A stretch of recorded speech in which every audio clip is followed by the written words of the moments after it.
Planes are also being used in the air.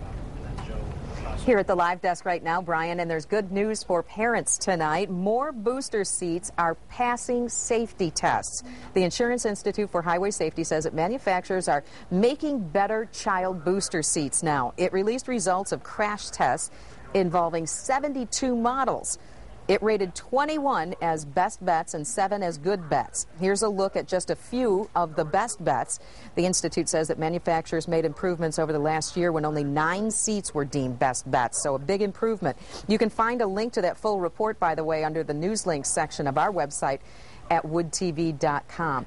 Of course, the things that parents need to pay most attention to is, of course, how those seats fit their child. Joining me now here at the live desk to talk more about that tonight, Jennifer Hoekstra from DeVos Children's Hospital. Thank you so much for joining us tonight. Let's talk a little bit about that.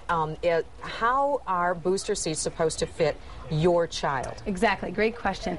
Really, you want to check where that lap belt crosses. You want that to hit across the thighs, not up in the abdomen.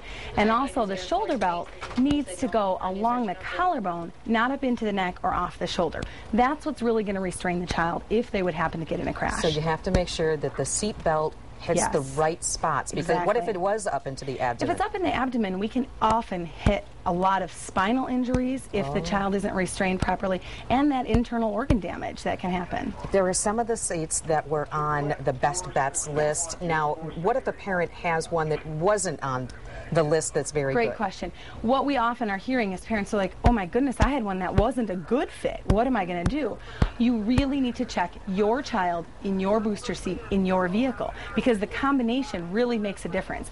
Check where that seat belt fits. That's the key. Absolutely. So depending on your vehicle and how your child is sitting in that car. Absolutely. Okay. So anytime your child is riding, you want to make sure that it varies from one car to another. Check that lap belt is sitting high on the thighs, crossing the shoulder at the collarbone, so that we are sure it's restrained properly. Let's talk a little bit about Michigan law. Where does that stand? Absolutely. Michigan law now says child under the age of 8 or shorter than 4'9" has to be restrained in a booster seat.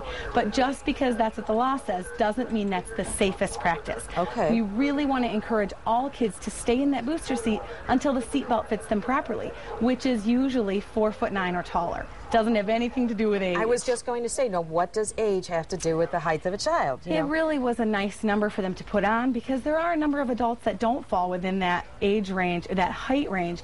So we really want to work for that 4'9" to make sure the child is riding carefully. So what is your advice to parents when they hear the results of this study? Should they, what advice should they take away from this? The best advice you can take is to be confident in the selection that you have based on how your child fits in your vehicle and your booster seat. You don't have to run out and buy one of the best bets, but you do want to make sure the seatbelt is fitting properly. Okay, Jennifer Hoekstra from DeVos Children's Hospital. Thank you for joining us. You're welcome. My pleasure.